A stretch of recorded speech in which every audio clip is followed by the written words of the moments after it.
Hello, this is Scott McDonald. I'm the President and CEO of the Advertising Research Foundation, and I'd like to welcome you to today's virtual town hall on the topic of how the coronavirus is affecting the global advertising industry. As with last week's virtual town hall, this is an open forum where we do encourage participation. You will find in your a chat utility on the screen on our Zoom platform here, and you can use that to comment as the proceedings go forward. If you do have questions that you would like to submit, and we do encourage that, you should use the Q&A box at the bottom of your screen. We've allotted ample time for you to put questions to the participants today.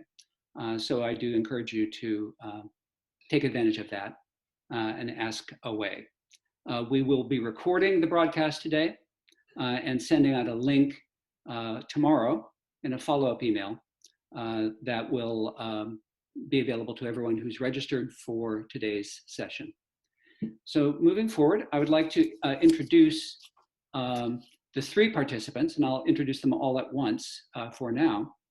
We begin with Laura Martin, who is an equity analyst at Needham & Company, LLC, following the entertainment and internet sectors, and she publishes research regularly on those companies.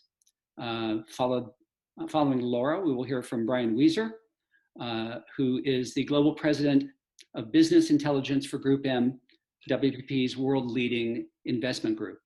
He has been called the Madison Avenue's de facto chief economist. And then finally, we'll be hearing from Christian Pullman, joining us from London, who is Chief Strategy Officer at Ubiquity, leading the M&A strategy, innovation, partnerships, and all marketing and communication activities. I'd like to thank all three of the panelists for joining us today, and I give the floor to Laura Martin. Good morning. Can you hear me okay? Let's start with some slides. Talking about, and our topic today is the coronavirus and how it affects advertising. So let's talk about what the global forecast was at December of 2019. Zenith was saying that global GDP should grow to 666 billion, which would have been up 4.3% in 2020. And WPP was pretty much within 5% of that, saying that it would be 628 billion in 2020. So we all know it's lower today. There are estimates that the economy, the US economy specifically, this is a global forecast I gave you, but that the US economy alone will be down $4 trillion in April. And you just saw that the unemployment number came out a couple hours ago, 3.3 million unemployment claims in a week, in a single week. So economies are sort of shutting down, not only ours, but Italy and other quarantined countries. So we know it's lower today. GDP will not be growing 4.3% in 2020. But professional forecasters are in a really difficult position because they need the answers to three questions in order to determine when we will actually have, what the GDP will be. One is, when does a COVID-19 infection rate peak in every country, in each country? Then after peaking, how long will it take until consumer demand returns? And then what % of small businesses will fail before consumer demand returns, because small businesses are a really large part of overall advertising. So looking at the next slide, what I wanted to give you was the markets, because the stock market, which is where I spend my day, is only a forecaster. There is a economic theory, that's a financial theory that says you must ignore sunk cost. So the US stock market only looks forward. And as of last night, the market was down 25% year to date. The chart I gave you here was done 2 days ago on Monday, and on that day it was down 30%. So you've seen the volatility. So what the market's telling you is that it has given you a negative $6 trillion forecast. So the best question is, how much of this decline, today's decline is 25%, 2 days ago it was down 30%, how much of that decline is sentiment and how much of that decline is actual fundamental deterioration in earnings per share and free cash flow for 2020 and beyond. So when I think about the US stock market, I wanted to size it for you. The US stock market has $34 trillion of market capitalization compared to the rest of the world at $44 trillion. So the US is 40% of the market capitalization of the world. Secondly, the US stock market has 5,000 public companies. Rest of world has 25,000 companies. And the implication of that is that the average market capitalization of a public company in America is $7 million, which is 3 times larger than rest of world.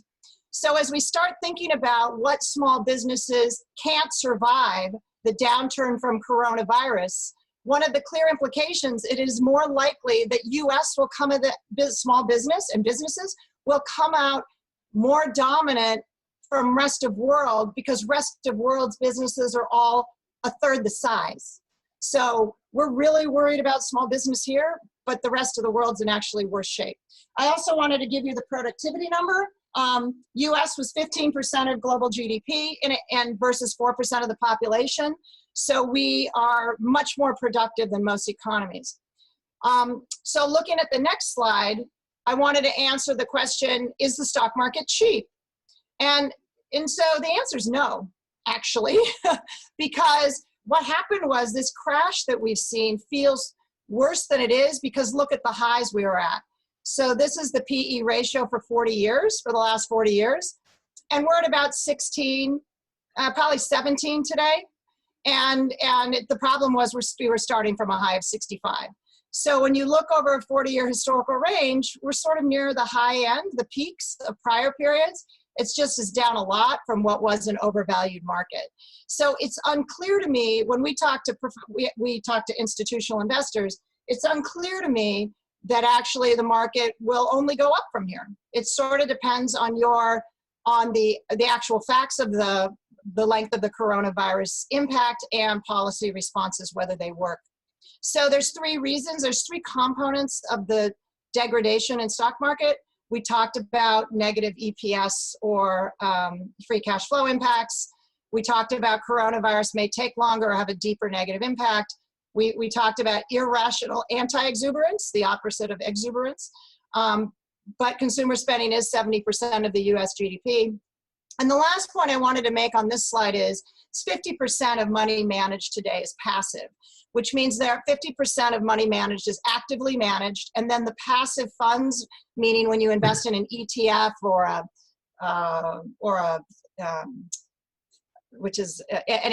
any kind of index fund, it isn't smart. It just indiscriminately sells every company. So companies get more and less fairly valued. So like the media index falls, but you know what? Gaming is up 75%. So that's stupid. You should be buying gaming companies if you're an active manager because the passive media indices are selling them just like they're selling ad-driven companies. So I would say the stock market isn't cheap and that that volatility is worse because 50% of money managed is passive.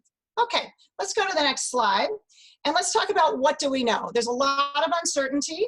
One of the things we know is we can look at the stock market as a lead indicator while keeping in mind that sentiment is part of the stock market's volatility. And so now let's look at travel.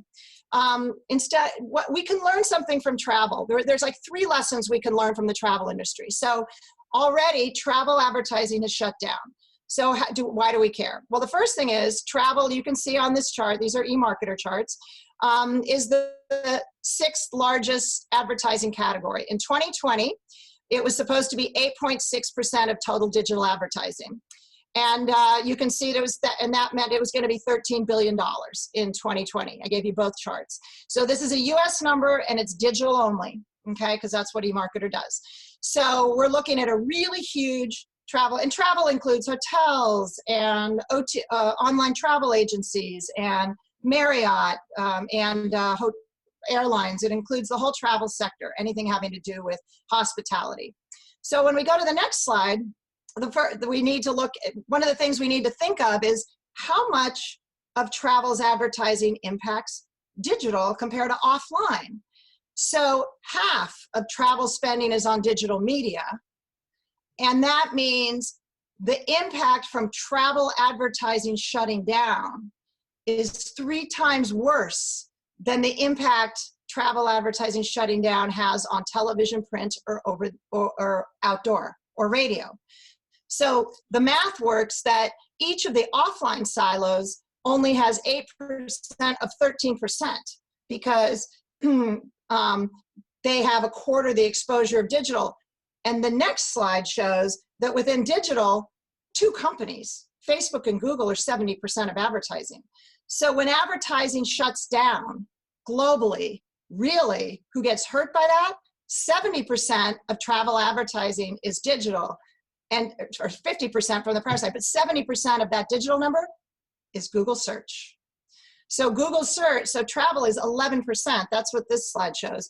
Travel advertising is 11% of Google's total advertising, because 70% of the digital ads that travel industry uses is on Google search, which means if you're the WashingtonPost.com or NewYorkTimes.com, you aren't getting affected by this.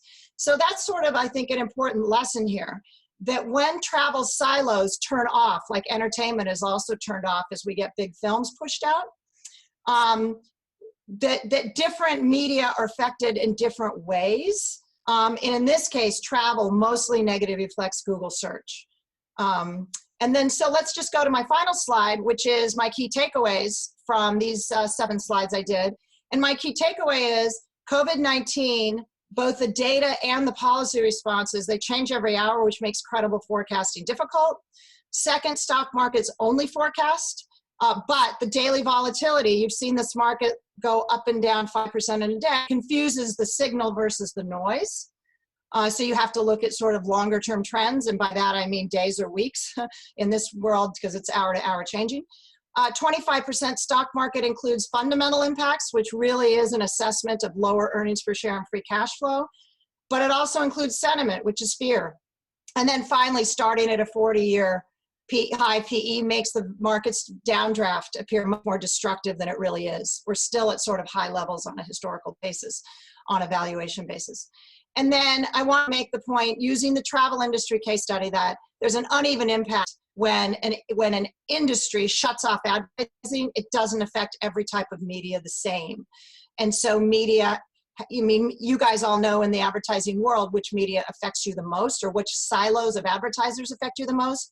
But travel proves to us that digital versus offline categories are differently impacted depending on what category of advertising turned off. TV has lower declines because 50 to 70% of its total inventory is sold in the prior May and contractually obligated, whereas 100% of digital, the vast bulk of digital is sold in scatter at auction. So you can turn off your digital spending today and it will be 0 next week. So we're seeing much more rapid warnings coming out of Facebook and Twitter than we are the TV companies. And then within digital, Facebook and Google are hurt the most because together they're 70% of the total digital ad pie. And that's it for me, Scott. Back to you. Very good. Thank you, Laura. And now I'd like to turn the stage over to Brian Weiser, who will give us the view from Group M. Brian. All right. Hi, everyone. So, yes, this is a crisis that we've been following very closely, obviously, since China is a critical market for the world's largest advertisers. And so personally, I should say that I started following what was happening with some horror going into complete freakout by early February. Followed by some relief as the month proceeded, because, and this is a really important point for everyone in the rest of the world to be aware of, is that China has turned a corner and that they can see a path towards normalcy, a new normal, but normalcy nonetheless. And so to the extent that we actually can point to China as a bit of a baseline for how to think about how this plays out in different countries, it's, I think, very, actually positive in the end. with that noted, the way I'm looking at the world right now, without making an explicit revision to our forecasts, which yes, were previously positive for this year globally. China, we'd only forecast a 1% growth rate. We never had very positive expectations this year.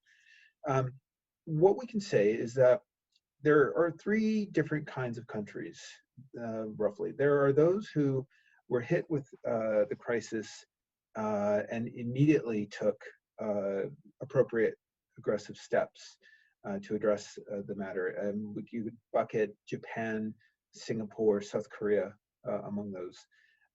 There are those countries who messed up for a month and then took aggressive steps. And China is probably the best example of that. And then there are countries who messed up for a month, probably messed up for another month, and hopefully are taking the right steps. Italy is pretty clearly in that category. It's still remarkable that their stay-at-home obligations are not actually as aggressive as you might think they probably need to be. It's hopeful that they do turn a corner. It remains to be seen how exactly different countries will follow. The UK looked like it might be more like Italy, and with the steps taken this week, perhaps it might turn out to be more like China. Germany certainly has a good shot of playing out like more like China, if not even better, than more like Japan. And so when we're thinking about the impact on the overall advertising market, we need to start with that vantage point. Then secondarily, we need to consider the degree to which governments are stepping in to help with what becomes an illiquidity crisis, firstly for small businesses. As Laura pointed out, the small businesses who are primarily retail or physically oriented are the most immediately impacted and often have the fewest resources or the most limited ability to tap into the financial system.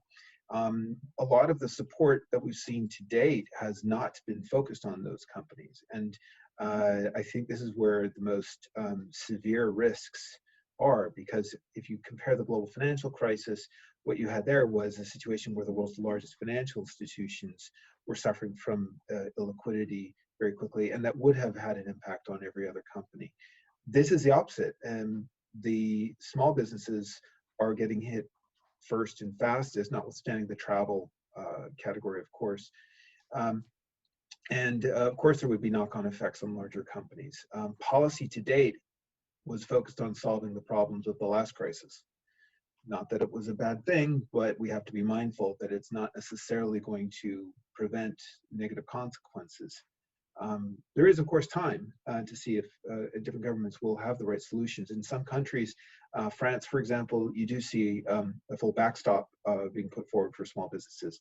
In many other countries, you do have this equivalent of a solid social safety net, so that people laid off right away will more or less be okay. The UK offered, I think, 80% of the salaries of laid off or furloughed employees. Now, they still have to deal with self-employed individuals, but that's a good example. I haven't gone through the details of the proposed US legislation, but I don't believe it's anything as comprehensive as what we've seen elsewhere, at least not yet. And so it remains to be seen. The other point to consider is that, coming into February, I think a concern that I had was that even if we managed to do the right things with respect to preventing the very human consequences of this and the health crisis, that there would be consequences on the overall economy because of China's critical role in supply chains around the world. China shutting down for a month would have disrupted everywhere, I thought. As it turns out, China is coming back online pretty well. And I actually don't have much concern now that China will catch up to any lost output that they could have produced. The bigger threat is that other countries around the world don't take the right actions and actually then become the risk for China later in the year if demand doesn't reemerge. And I think that comes to the bigger point that we can actually make this worse if we don't make it better. And so it's really important when we think about the public policy actions that different governments take. It will drive much of what the outcome is. And it's not just about governments, too. It is about citizens adhering to social distancing as a matter of practice in any place, in any country that is being impacted. If we don't see those actions taken sufficiently, independent of what a government might want to do, this problem is going to persist. And so it's important to keep that in mind when we're anticipating how this all plays out. I should end with a couple of notes about some of the consequences that I think marketers are thinking about or should be thinking about. The first is that, I think a lot of the short-term will focus on or should focus on opportunities to stay relevant and helpful to consumers. This is a crisis where anyone who can help out, has the resources, the ability to help out or be helpful should. And I think many brands certainly have. You've seen plenty of companies that have alcohol as a product are finding ways to convert their production lines into, a hand sanitizer manufacturers. Anyone with a capacity to produce a heavy metal-based hardware can produce ventilators, or could. And those are certainly very helpful. But even brands that have nothing to do with the physical needs of emergency professionals certainly are finding ways to be helpful or can be helpful. Brands can alter their creative messaging to reflect what are socially positive actions, things like encouraging social distancing or making it a positive thing for audiences who might not otherwise see it as much for the short term, or other things like keeping people positively motivated. I certainly would point people also to companies that had nascent D2C or e-commerce initiatives certainly have the opportunity to go whole hog on this. Anyone who didn't hear Nike's earnings call 2 days ago should point to that as a case study of how to navigate a crisis and potentially come out better based on what they're seeing in China, given their focus on their various digital initiatives, which they've been investing in for years. If you take the view that this crisis will hopefully abate, but may not be really gone until a vaccine is found, namely, you might get people back in factories and offices, but they might have to go back home for periods of time, as we're seeing in Japan. Tokyo, I'm not sure what happened this morning, but believe that they may have had to go back to a work at home or stay at home policy today. This may not completely subside. And so marketers should certainly be thinking in terms of how they can invest against omni-channel presence, to engage with consumers through digital means as much as possible. That will only become more important as time proceeds. And then the other final point I make is that, marketers can look for ways to just sustain their brands in the long run, because the growth will return. Again, China is a good case study to point to, and one that allows you to be somewhat positive that when the right things are done, good things will happen. Whether it's the United States or other countries, I am often reminded of the Winston Churchill line, the Americans always do the right thing after they've exhausted all of the alternatives. And I think that most countries will figure out the right path. And so there is reason to be positive after this phase of the crisis subsides. Maybe with that, I'll pass it off. Great. Thank you, Brian. Be back to you in a moment with some questions, but first we will bring Christian Pullman to the stage. Christian. Great, thanks, Scott. Just a quick piece of background on Ubiquity, because I'm not sure everyone's familiar with us. We're a leading independent media and marketing consultancy. We work with leading global brands on an international basis, but across many markets as well, to drive better marketing outcomes. And we do that through a range of services such as media management, media measurement, media optimization, a host of analytics services. And I'm based in London. We have offices in New York.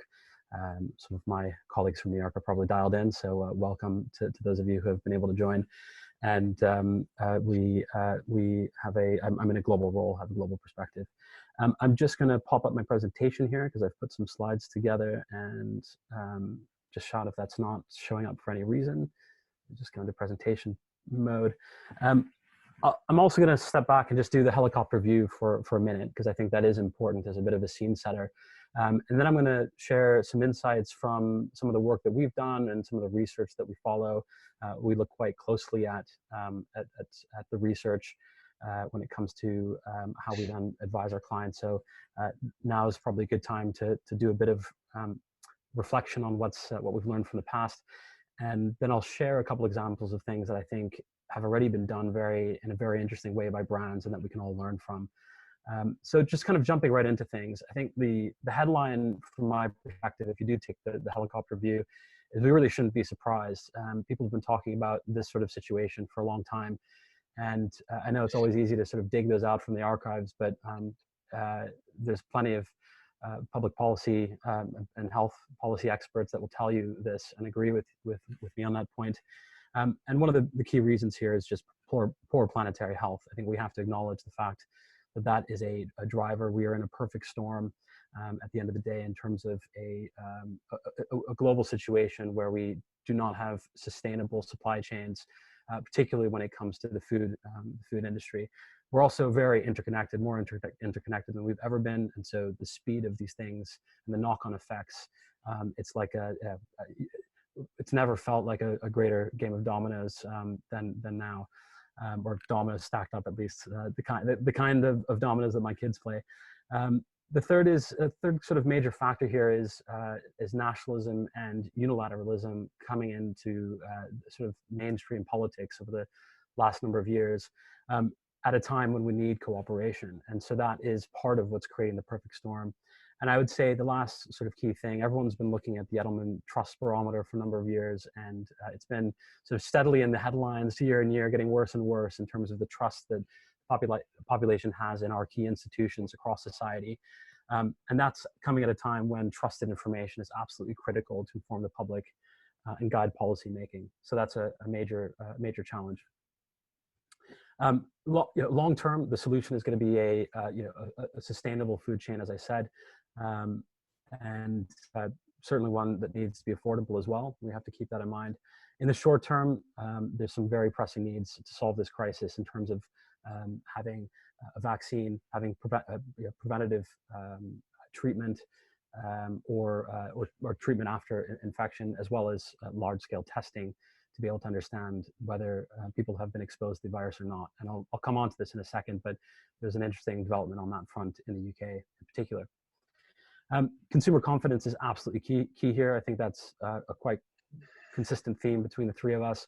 And as we saw from the numbers that just came out earlier today from jobless claims, this is going to be problematic. It's basically in free fall. This is a question that the Wall Street Journal published in a great article 2 days ago. And it's from Morning Consult, an online survey of 6,000 adults. They said they just ask on a regular basis, is now a good or bad time to buy a major household item? And I mean, the slope of that curve is absolutely frightening. So that's obviously the idea behind the $2 trillion package that Congress just passed. And if you just compare that real quick to the Troubled Asset Relief Program or the American Recovery and Reinvestment Acts that we saw in 2008, 2009, that is significantly larger. But what we need to keep in mind is that there's headroom. So this is just a UK statistic, but I think you would see similar charts in other countries. This is national debt as a percentage of GDP going all the way back to 1910. Now, there's very different factors today. It's a different economy. We're in a very different situation than we were in 1910. But I think it is an interesting data point to say, yes, we've gone up over the last couple decades, but by historical standards, it's actually not particularly high. So we could do more. And I think there's some sort of optimism in that in terms of getting consumer confidence back. Now, at the end of the day, we need to solve the virus and be able to get back to business, so to speak, because Obviously, if people just aren't able to commute, aren't able to go buy things, go to stores, then most of our productive assets are just going to be sitting still, regardless of how much money gets pumped in. And the other sort of point of optimism is that if we look at the sort of trajectory, the historical trend line of GDP growth and ad expenditure, it's yo-yoed over a long sort of period of time, and quite consistently over the economic cycles. You know, the sort of rule of thumb is expected downturn every 10 years. We were due one. I don't think this is sort of how anyone foresaw it happening, except for the experts I mentioned at the start. However, what's interesting to note is that we do bounce back from them. And there is, you know, I think for those of us who can afford it at this stage, we should start thinking about the recovery period and almost preparing for that as well. I think there's a lot of short-term planning going on right now, which is absolutely the right thing to do. But I think we shouldn't forget that at the end of the day, there is a long-term recovery coming at some point. The key question is obviously, as we've discussed already, when that will be. What will win? I just wanted to share a quick perspective of what I think are success factors right now. Relevance, I think, has never mattered more. And what I mean by that, and why this is very different than in previous recessionary periods or economic down cycles, is that the factors that are causing this one are so vastly different than previous ones. And you know, think about hand sanitizers. It's a very obvious example that would not necessarily be a counter-cyclical industry in any other. I mean, I know that's a very sort of specific example, but it would be counter-cyclical in any other situation. And in this situation, it is very counter-cyclical. Media is a little bit of a more normal example, because media consumption has been going up dramatically in this one, as it typically does in a down cycle. And that's usually just a function of more people that are unemployed. But in this case, it's people unemployed and people stuck at home. So you've got really a massive increase in media consumption to the likes we've never seen. So that's because of the relevance factor. Agility, I think the winners that we're seeing, and I'll get onto some examples in a second, are just incredibly agile. They're moving fast. They're able to make decisions decisively and at speed. Fast decision making has never been a bigger differentiator. Same with risk taking, which follows from that. It's not just making decisions quickly, but being willing to take risks, because you have to be able to take decisions quickly and risky decisions in order to take advantage of any opportunities or situations that you might want to benefit from in the marketplace today. I think long-term orientation matters a lot. The companies that have been, you know, that are long-term oriented are not suddenly long-term oriented now, or weren't long-term oriented, suddenly are long-term oriented now. It's the ones that have always been long-term oriented that are going to win. And consumer trust has never mattered more. There's you know, more concern in the world today than there has been for a long time. Lots of people concerned about their job and concerned about their health. It's sort of a multitude of factors that are very, very serious when it comes to trust. And so having consumer trust will be critical. I did want to quickly share this as sort of a story of you know, what it takes to get through. And I don't know if anyone recognizes the picture. I'm sure many of you do. This is from Ernest Shackleton. It was taken on Christmas Day in 1915, and his crew were trapped in ice in the Southern Ocean. Their ship, the Endurance, was stuck. Then it got crushed, and then it was sunk by the ice. And they were basically forced onto the ice, and they could only take their lifeboats and supplies with them. And they had to try and get to an island called Paulet Island, which is on the Arctic Peninsula, 346 miles away from the point where this photo was taken.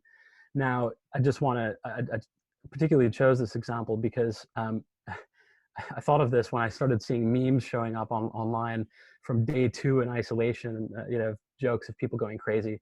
Obviously, that's a great entertainment.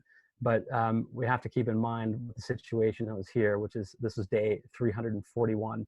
So this is a story of true leadership and a cooperation between these people. And I think there's lessons for anyone that's sort of interested in this. HBR did a really, really great HBR IdeaCast, this podcast, did a great segment on this, and well worth a listen, because I think it has incredibly important lessons for all of us, because every one of us has a role to play here when it comes to leading and driving cooperation.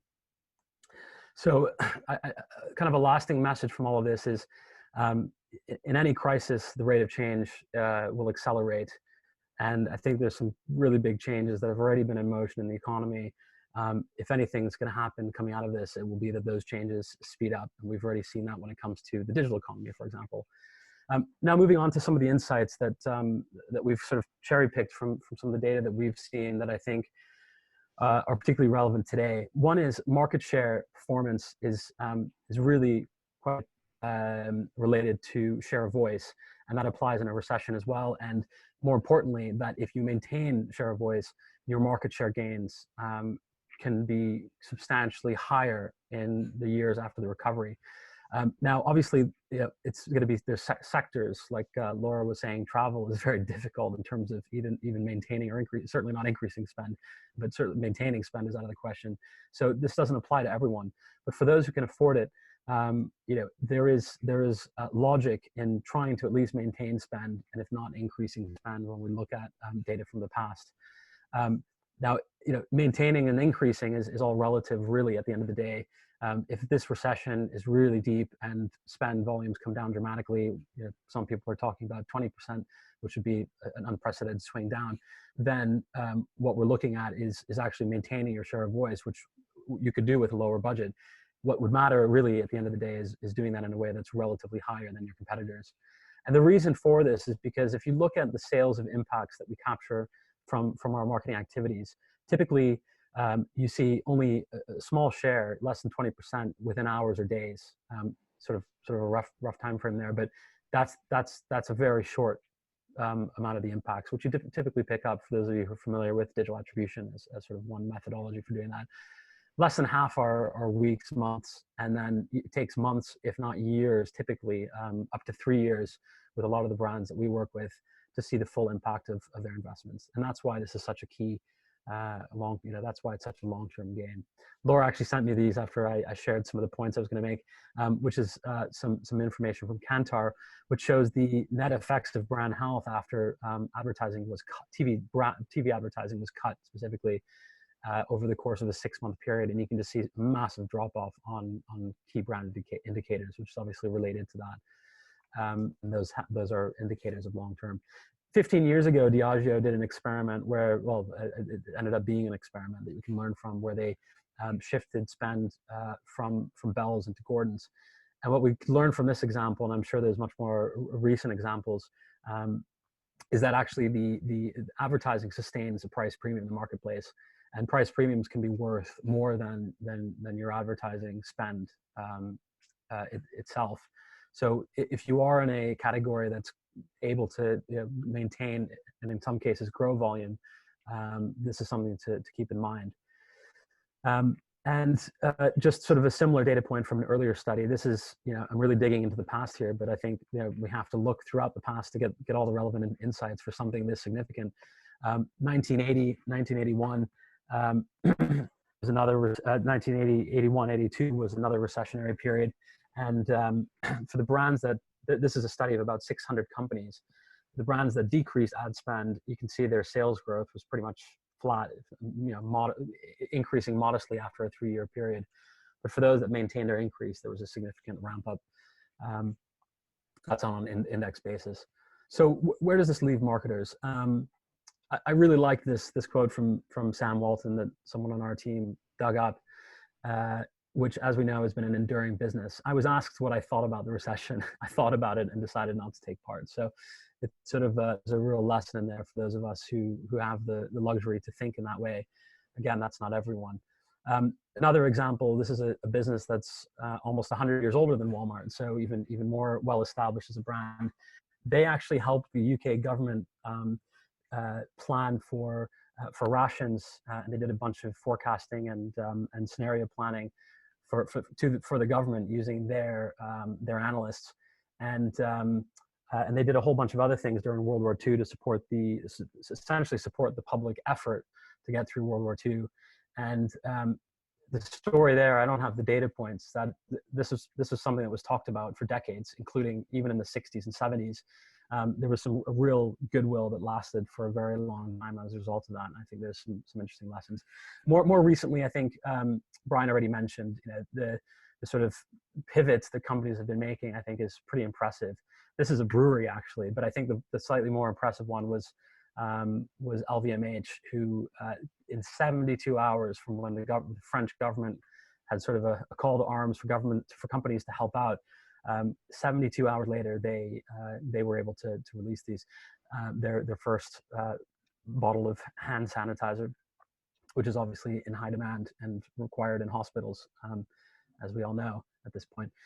What was interesting, Mark Ritson, if for those of you who saw, just wrote an interesting, he's commentated that we like to follow here at Ubiquity. He wrote a great piece talking about this particular example, and he said they didn't actually lead with marketing at all. They first focused on getting the product out, and then they did the messaging around it and the communication. So I think there's some lessons there in terms of, first focusing on how do you make the product relevant at the end of the day. Ford is tied up with 3M. You might have seen that. They're working on respiratory equipment for hospitals. And Marks and Spencer is just sort of another example from them. They don't actually do online delivery here. And they're very much a kind of convenience grab and go kind of offer in the UK. So sorry for a UK specific one, but I think it's really interesting because they've teamed up with Deliveroo to be able to get their affordable, high quality, ready to go meals to people in their home, because there's still people that are working and need that. But that they didn't have that option literally a couple of days ago, and now they do. So that's an interesting way of doing that. I think purpose is becoming much more relevant, and ask yourself how you can have an impact. Pret a Manger is an interesting example that they were giving free drinks away to NHS workers. Iceland is a famous example. Mark Ritson mentioned this one again. So I originally had a Sainsbury's one, but I've switched it to Iceland for accuracy. But they opened up their stores an hour earlier for the elderly, which got massive amount of good publication in the UK, and people were very supportive.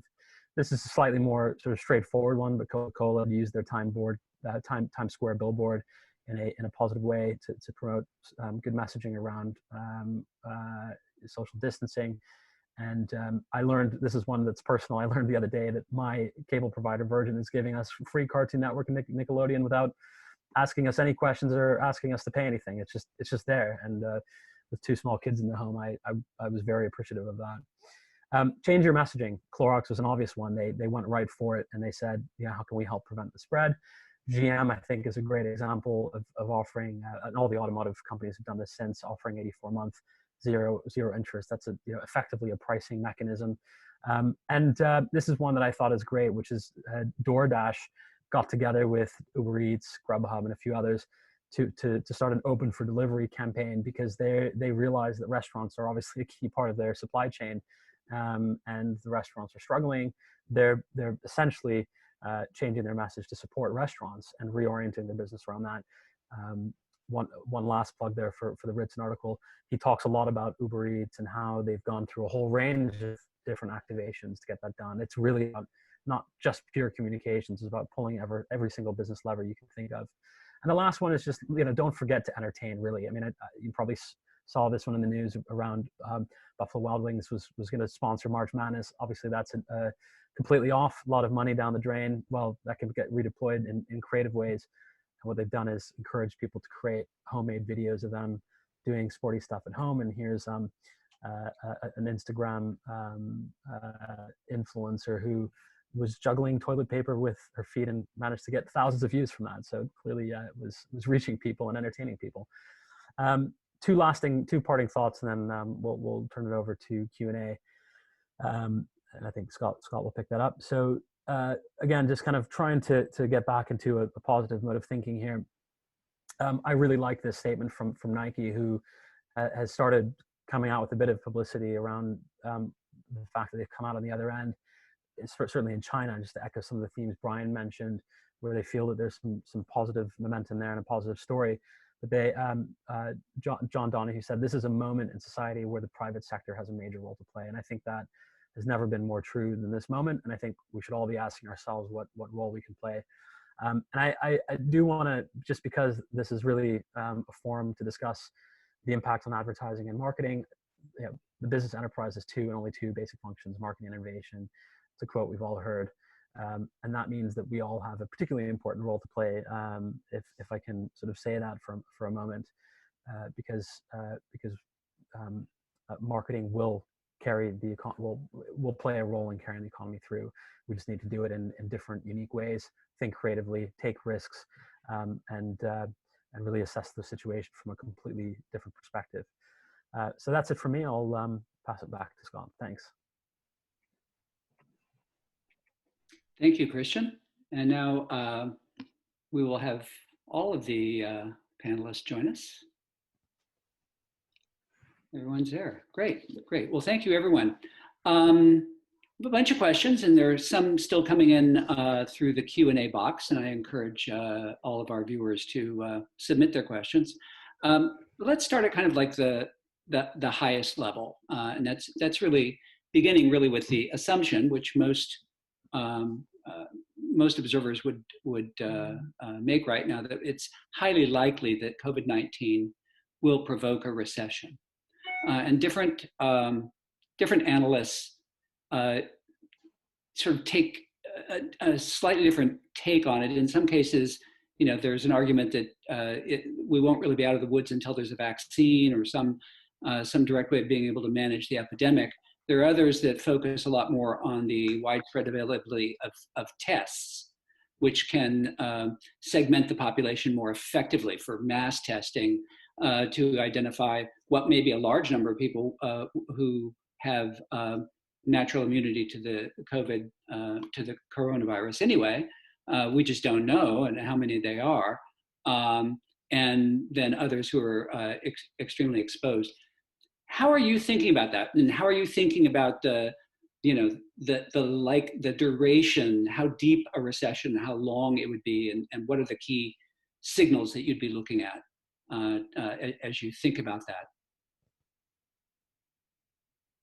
Do you want to direct that to a certain person, or you want all of us to comment? No, I think any who have a view on it. I mean, so, you know. I'm happy to go first. All I'll say is, yeah, go ahead. Okay, all I'll say is that in the UK, they just announced that they bought 3.5 million tests that are going to be distributed through Amazon to consumers, apparently at an affordable price. That is exactly that. It's the tests. It's to allow people to test themselves to see if they've been exposed, because the overwhelming evidence suggests that you build up immunity once you've been exposed.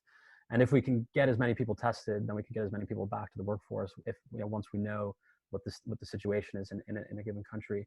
I mean, the one thing I'll just say, the last part of your question is really around kind of how quickly will we get back. I think if these things get rolled out and they work effectively, we have productive assets sitting there. I think there's no reason to believe we won't be able to get a pretty significant recovery from this with the right level of government support.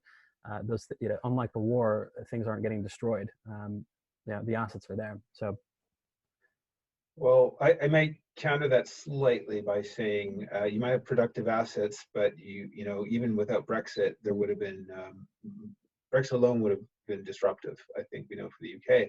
And I think that more generally around the world, I think there's a real concern, or should be concern, that if governments around the world do all the right things and people do all the right things, there would be some negative outcomes once this crisis phase is over. By negative outcomes, I mean, you until there's a vaccine, I think countries will be risking, and jurisdictions will be risking deaths by allowing social gatherings until this is knocked out, or unless you do aggressive frequent testing, just as you're seeing in parts of Asia right now.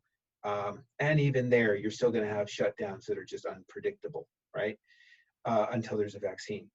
But again, I think the bigger uncertainty is how governments will react, with both making sure that having a factory is useless if the customers have no capital to operate. And so that speaks to the choices governments make to support both businesses and consumers. And then you have to worry about the other actions we'll take. You close a border for one reason, the virus, which again, public health professionals would argue that's actually not even helpful, right? What is helpful is social distancing. Now the borders are closed, and now we have to go through a process of reopening borders one by one, possibly. And then you have individual countries saying, well, we can't possibly sell this medicine. It's a strategic asset. Oh, you won't sell this medicine. Well, we won't sell you wheat. We won't sell you wheat. And by the way, we're going to keep this product. And we're seeing that happening already. Kazakhstan won't export wheat now. That's a pretty important supplier. India won't sell certain medicines. We haven't seen the end of this yet.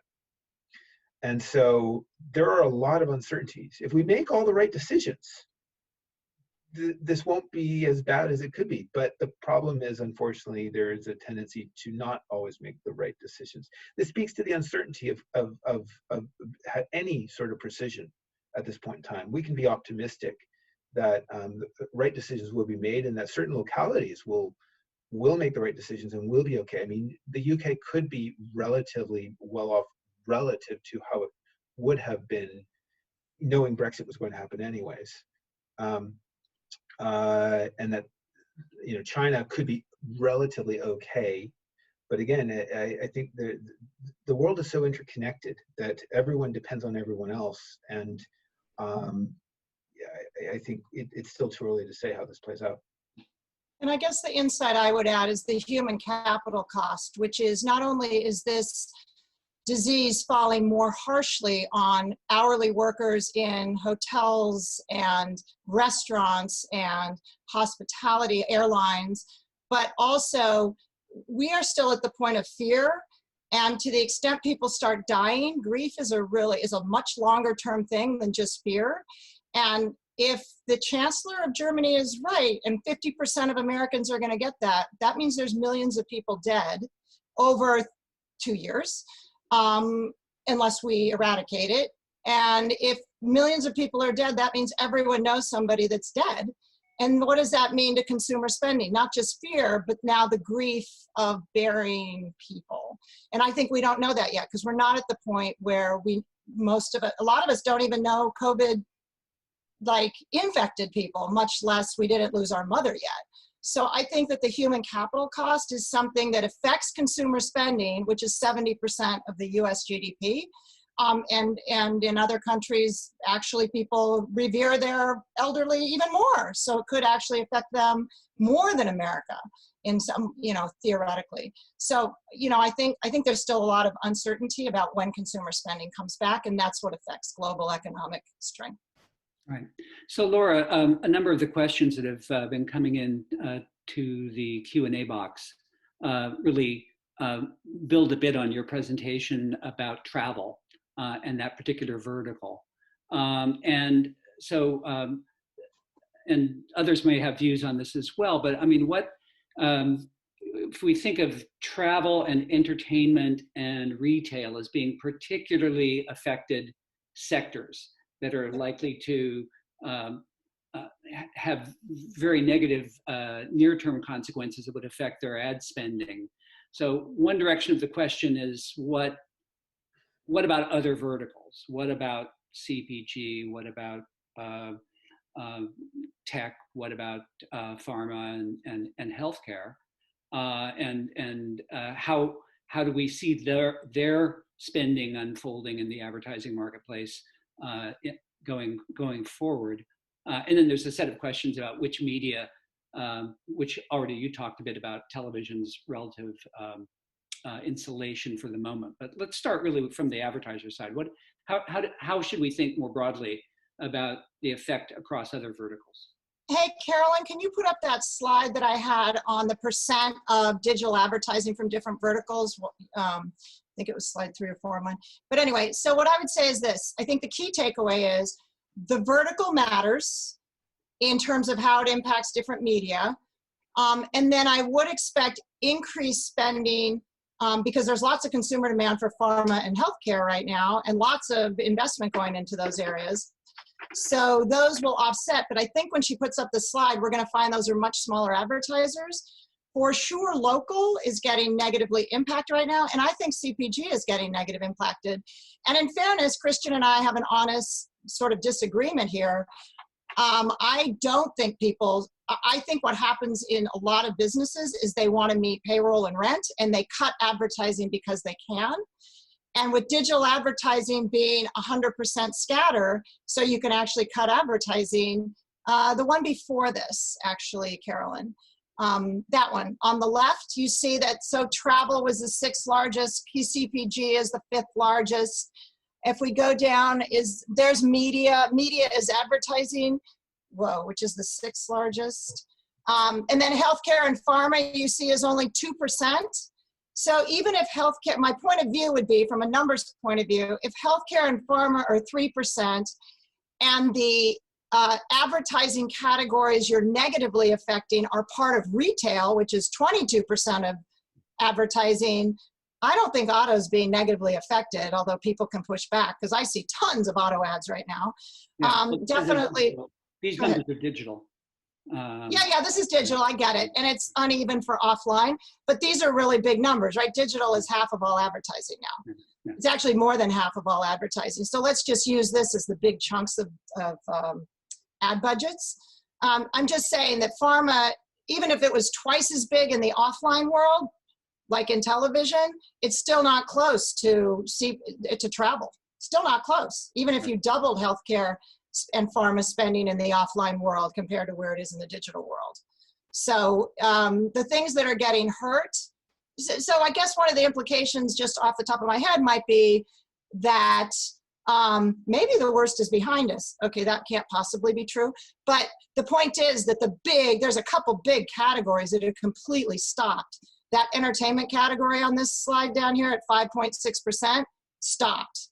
Travel stopped. That's like 15% of digital advertising overnight, and now it's affecting some retail. And so I would just say that you're right to make the distinction between offline and online, but statistically significant, this chart is because digital is over half of total advertising now. Got it. So television itself is somewhat complex. People often kind of think in terms of the traditional broadcast model, which has a lot of inventory sold in the upfront market. And you made reference to the scatter market, which happens later and is more of an auction. But still, those contracts tend to be, done well in advance of the event.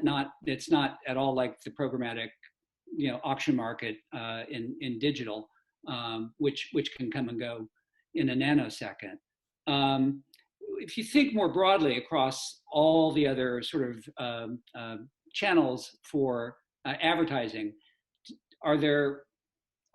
is it just a slower process for TV where, this year's upfront market will be affected and it will affect the revenues in 2021 for TV?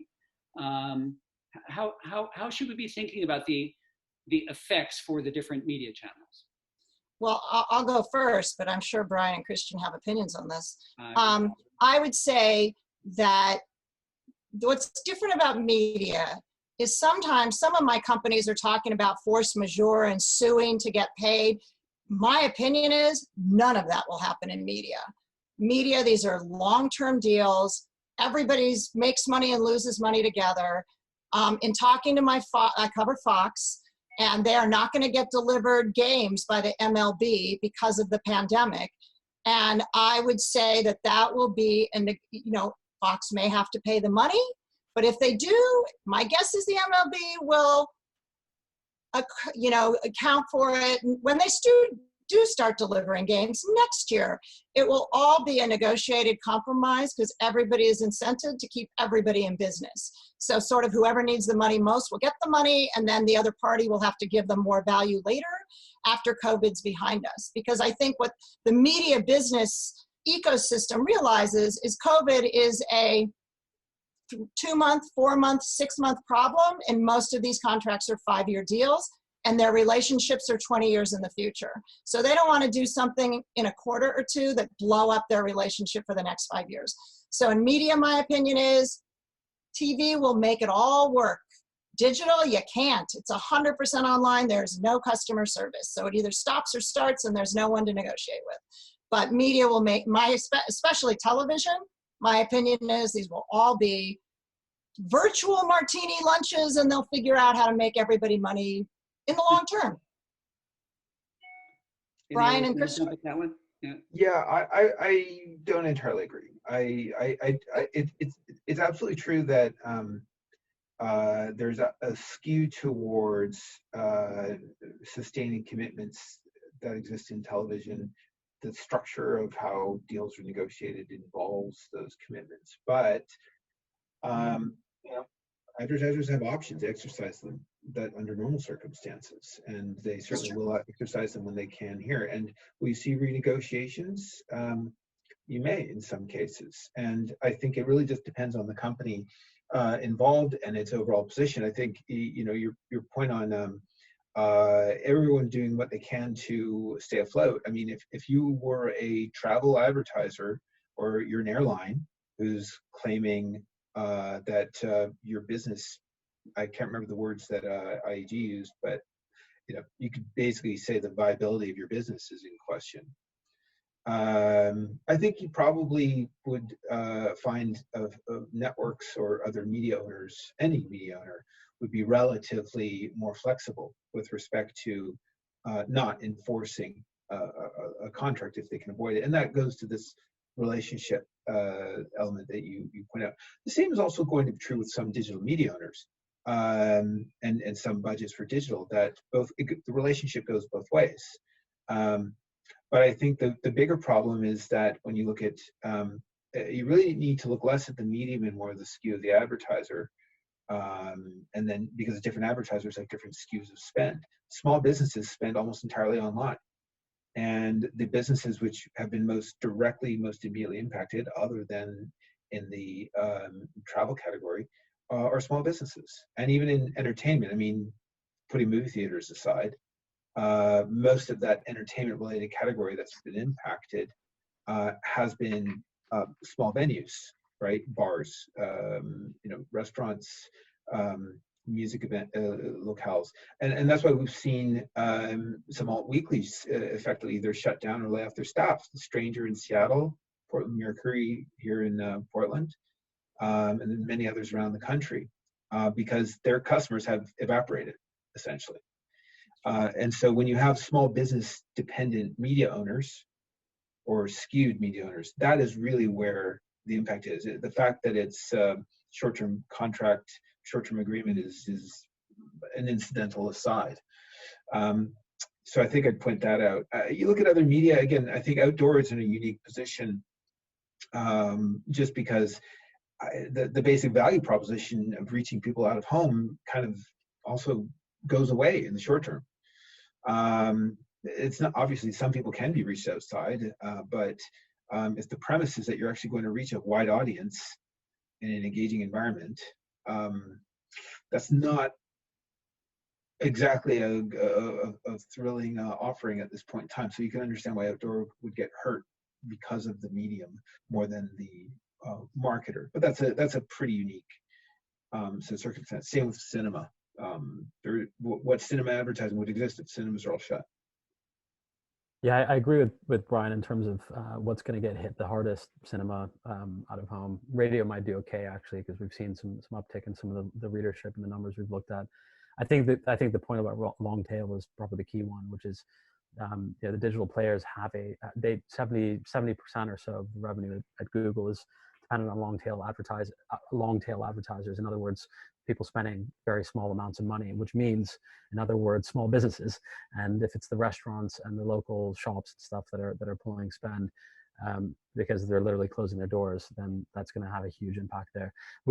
I'll just, one last thing to say there is I'll take a bit of a brand perspective.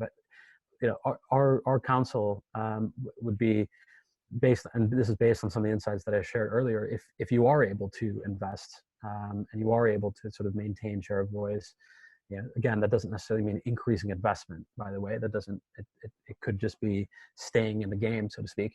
Then TV is actually a great place to be doing that, because that's where you can tell the long-term brand messages. Right now, if you are selling product, you're probably, you might be lucky to be in a position where you don't even have to be promoting your product at the moment. So now is not a good time for promotional spend. And actually, all the research shows focusing on promotions during a time of recession just damages your brand equity long term. So probably not the right thing to be doing either. So TV in that context is actually the right medium to be in, because you have 30-second spot, you have the chance to convey a brand message, and that's even more important at this moment in time when for all the points that I mentioned, having a strong purpose, having a strong relevance at this point of time is mattering even more than it did just weeks ago.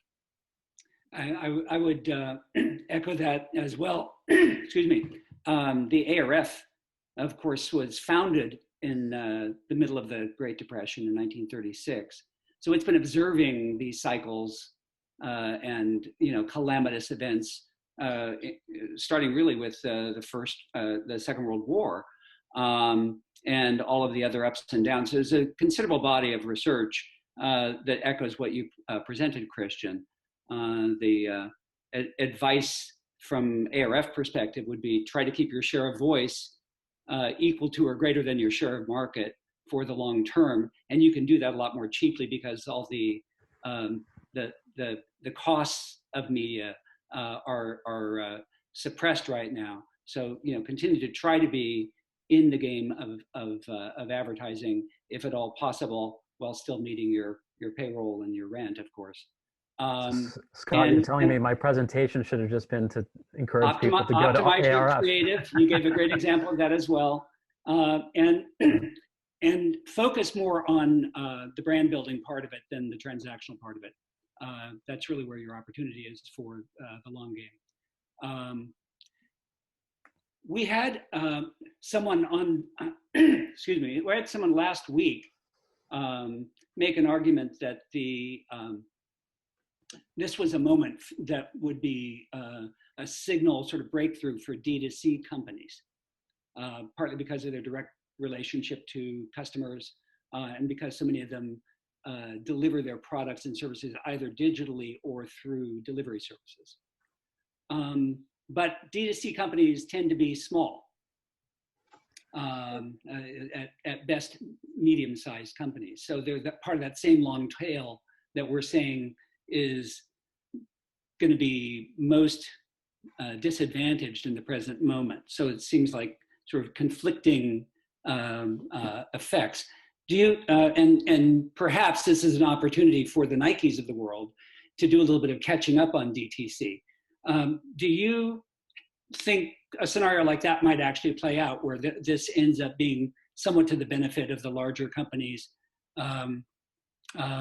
playing catch up in the D2C space?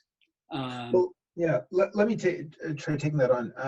First of all, I would say that you're right that most D2C businesses that we tend to think of are smaller, and I think that's something that not a lot of people fully appreciate. But those businesses are not impacted for the most part, other than because of their supply chain issues. There's relatively few that have gone fully omni-channel, as I think they intend to. So that's not the kind of small business that is hurt by an absence of an ability to go walking around. If you go through, let's take a step back. I had been arguing earlier this year that the threats of the D2C space were overstated on larger businesses for the most part, because they are small collectively, but they offer great examples of ways that larger businesses could be operating. And that's really how larger brands should be thinking of D2C when they study companies that we're calling D2C. And Nike is actually a really solid example. I mean, they built a huge chunk of their business in what you call it D2C, call it digital products, whatever. Again, they ran through a good number of stats on their earnings call 2 nights ago. They're worth looking at. So they are actually a good example for larger brands to point to. I think that because many of the better known D2C companies have not been necessarily particularly attractive financial vehicles, many of them will be illiquid and many of them will struggle. I think that that by itself might present opportunities for larger brands in some categories to just pick off market share. It's not instant though, because I think, and this is why you saw some acquisitions of companies, or attempted acquisitions at least, because it would always be faster to get into market by buying one of these companies. Now, you wouldn't want to expect significant M&A to occur in the short term because, in an uncertain market, no matter how cheap, you're unlikely to see major decisions widely. But it does hopefully provide, the space does provide an illustration of what larger brands should be doing. And I do think it accelerates investment in the space by larger brands. So maybe they do take share over the long run. Okay. I have a question about the stimulus package that's working its way through the American Congress, I guess going now from the Senate to the House, and whether the panelists have a view of the effectiveness of this, what it's likely to accomplish, what it doesn't accomplish, where it might fall short, and the particular impact it might have on the advertising and marketing industry. Any views on it? Yeah, I'll start. So $2 trillion passed the Senate. We're waiting for House approval. It's widely, there's a wide, I mean, the market's up, so there's a wide consensus from market participants that it will pass the House. So now the next question is, the real question is, how does it get to consumers, how fast, and do they spend it, right? Because that's what the government's trying to do. I will tell you, there are hundreds of millions of dollars for small businesses in disaster states that loan the money at 30 years at 4% and forgive the loan as long as they don't fire any of their employees for a period of time. So that would keep some of these small businesses afloat that would then help advertising when we're through this. Again, this is US only, right? This is a global pandemic, but in the US only, that if they can advertise that these components of the 2 trillion exist and enough small businesses apply for them and stay solvent, that will help. And then the next question is, and again, consumers are 70%, so you need it to impact consumer fear. In China, when the Chinese government decided to give money to its populace, it put the transfer payment on WeChat and everybody spent it within a week. WeChat, because it was digital. Here, they're going to be sending checks. And if the address is wrong, so that's the question. I mean, I think part of the unintended consequence of this, like I agree with Brian, is that some of these offline companies, are like Marks and Spencer from Christian, are going to be forced to go online in this, which is all good for the global economy. But this is another thing. The government should also be more online. It should have faster ways to get money into the hands of those who need it without sending checks. Because by the way, a lot of people have moved. I don't know if you know anyone in New York City, but they're so afraid of the pandemic there that I have a girl who moved to Alabama. She moved home with her mom because she didn't want to be in New York City. So the point is, if a check gets to her, she's not even there. So the government needs to also leave its antiquated mail, and it needs to come to digital and figure out a way to get these payments when it needs to into consumers' hands faster. So 2 questions. A, how fast do these payments get to consumers and businesses? And B, does it solve the fear problem and will consumers spend it? So we're back to the first 3 questions I asked. When's the peak for COVID? When does fear exit so that people spend money? And 3, how many businesses are solvent when that happens? Anyone else want to opine about the stimulus package? Yeah, I haven't read the bill yet. I'm skimming headlines as I see them popping up over there. But no, I think I see Cuomo saying this is reckless is the word he's using, and I think certainly one can put some weight in his points of view, but that said, it probably passes. So again, I think we can make this worse, right? If we don't have the right policy and the right processes in place. You can hope it makes it better, but I think, I think liquidity is the main thing, and to the point, Laura's points, help getting in the right hands at the right time, and so many factors still. It's far too early to say. Is the short answer. Right. So, Laura, your statement previously actually brought to mind one of the other questions that has been floating here, which is about the pivot that seems to be happening in some cases with regard to attitudes about privacy. Okay, because now you've got things like location data being used in some countries to try to, monitor compliance with quarantines and help with contact tracing and other things like that. And more of a debate in this country where typically people are very leery about letting the government have too much data.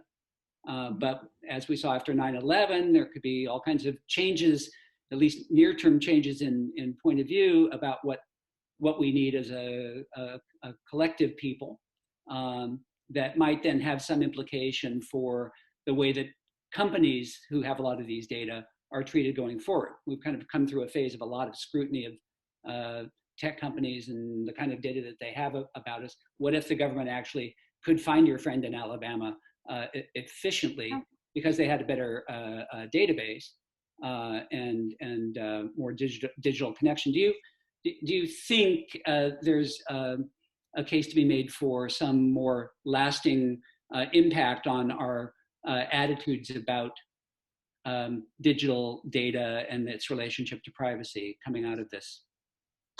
So I'll give you two insights. China got this under control between December 15th and March 15th, and now they're pretty much back to work. Apple phones are now being made again in China. And the supply chains are back to normal. Consumers haven't come back, but the supply chain is back to normal. Having said that, the way they did that is I have a friend who left his house and jaywalked, and while he was jaywalking, he got a ticket sent to his phone for jaywalking because they have cameras on every corner in China. They knew he was out of his home and that he was jaywalking. I would say there is a less than 1% chance. There is a less than 1% chance that anyone in Texas would be willing, they would shoot the cameras out. So I think the amount of scrutiny and privacy you would have to give up to achieve the every 100-year pandemic lockdown would not be worth it to Americans. I mean, you saw the kids on spring break. On Venice Pier, they had to shut it down here because the kids refused to not desocial. They were sharing jewels. Like these kids in their 20s are sharing jewels, like saliva. So Americans do not like to be told what to do. So there might be more of a willingness to give up privacy, but not to the extent. I mean, the Christian's the better person to ask because the UK also has cameras everywhere because of the threats on its borders, but they're not using them to facial recognition and send you a ticket if you leave your house, right, Christian? Well, not that I'm aware of at this point. I mean, they are using that data for surveillance purposes, and facial recognition is a very big topic of debate in Europe. Lots of calls to ban the use of facial recognition technologies because they can be. I mean, they are being used though. If you look at hooliganism in the UK, they've been able to tackle that partly by using facial recognition technology to identify past perpetrators that are attending football matches. So that's sort of one example of an application of that. I mean, I think I'll just reference Yuval Harari here. He wrote a great piece in the Financial Times a few days ago. He said someone that I have a lot of time for. And I mean, I think he does make a good point, which is that even though there is a sort of opposition generally in our societies to government-led surveillance, we have been very open to being surveilled by the technology companies, and we've been very willing to sort of sign any sort of terms and conditions that give them access to all kinds of personal information, including our personal emails and real-time location data on an incredibly massive scale. And the government has already been able to tap into some of that, including the UK government, but or partly aided by the UK government, I should say. And there's a point to be made, which is that some of that could be accelerated in a time of crisis, and the governments can realize they can potentially get away with doing more than they would under normal circumstances. So, I think it is important, though, for society to be asking the question, is that the right thing to be doing? Are we okay with that?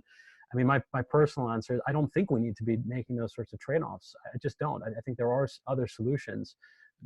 Accelerating vaccines and trial testing at in a much more lean, faster way than we have in the past. Sharing medical technology, medical supplies. International cooperation doesn't require surveillance at all. Mass testing. Like I said, if the news is true that there's 3.5 million kits ready to go in the UK. That's not a surveillance solution. It's you're empowering people with technology, but in a completely, in a very different way than a surveillance state that still gives, that brings sort of fluidity back to the economy. gets people back out of their home. I mean, we can protect the elderly better if people know if they've been exposed to it or not. Yeah, we could be orderly about the fact that people who have been exposed and have immunity can then go work in care homes, for example. That will save lives. So I think there are solutions that are out there. It's just, yeah, I think the big unknown is when will they be available? How quickly can we roll them out? That's, it's over to kind of world leaders on that one to some extent. And I mean, there is a very strong private sector element there as well. And I'm sure people on this call are participating in some of those conversations. So cooperation is the name of the game there. I would point out that the tolerance in the UK towards surveillance came about because of the Troubles, right? I mean, and I think that if you're in a city that's being frequently letter bombed, you might be a little bit more open to having cameras. I think the question that will follow then is, take your Texas example. I suspect that based on the policies we're seeing so far from many states in the United States, where they are, I mean, your friend went to Alabama. I believe they have not yet created any sort of lockdown. Louisiana's trying. You'll see a huge difference in terms of the pace if they do not take action on one front. And again, you're right, there are other solutions that don't involve surveillance. So if everyone stayed home for a month, you probably wouldn't have so much of a problem. But that's not likely either.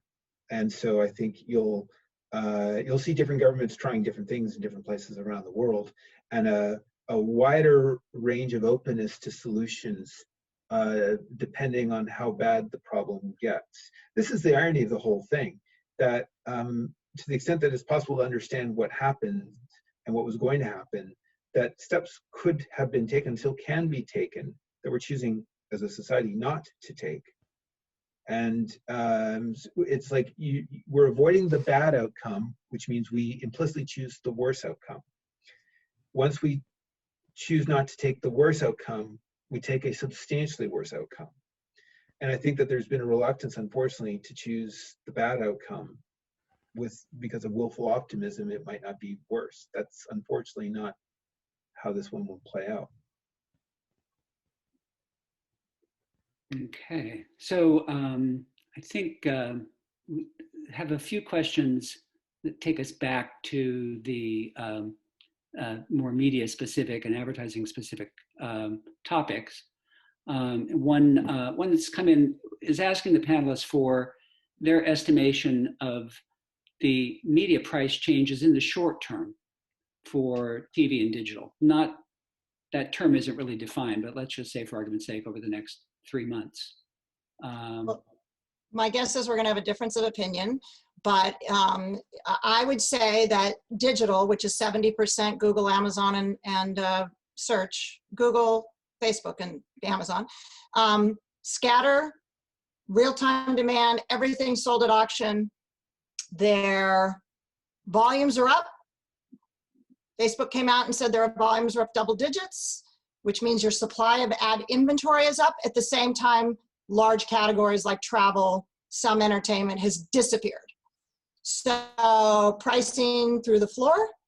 And Facebook came out and warned and said, despite the fact we're seeing very large increases in usage, we see advertising weakness in feed, which is their core moneymaker, facebook.com feed, and Instagram. Twitter came out and said volume's up 23%, but we're walking away from our first quarter guidance because March was so bad. Even though before March, we'd been right on target. So with 1 month of bad, of advertising demand down, Twitter, yeah, and with Twitter and usage up. So I think near term, it is not a question so much of first quarter guidance, because almost every company has walked away from its first quarter guidance. The real issue Wall Street's going to have is, what is the second quarter verbiage? Skadden Arps and other lawyers are saying you shouldn't guide in this environment because you're just going to create liability. So my gut feel is the large companies I cover will not give any guidance because it creates financial liability. But I do think that the commentary will be around, here's what we saw in the last 2 weeks of March when we went into lockdown in America or globally. And therefore, if that continues, maybe they can size it for us. I think the guidance for April, May, and June is going to be really important to what the market does next. again, coupled with when we think this is over. And I don't think any company I cover will have an opinion about that, because I don't think they can say. And I think it will be worse on digital because it's all sold at scatter. And I do think, I disagree with Brian. I think a lot of those contracts, I think a lot of people won't walk away from their TV deals unless they're scatter deals. So local gets hurt worse than national would be my bottom line. Brian, I'm sure you disagree. Well, no, well, the one thing I would disagree in is that we're not in lockdown as a country. A third of the country is in lockdown, but we are absolutely not in lockdown as a country. And when I look outside my window, unfortunately, there are people walking around despite a lockdown order.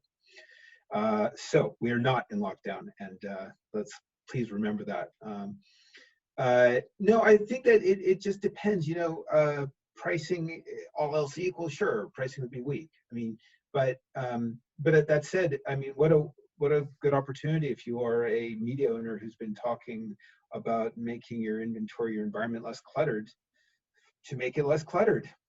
And again, it's one thing where if it would be one thing if national TV owners collectively said, or individually said, and then collectively had the effect of saying that they're going to go from 14 minutes an hour or 12 minutes an hour to 6, just as an example.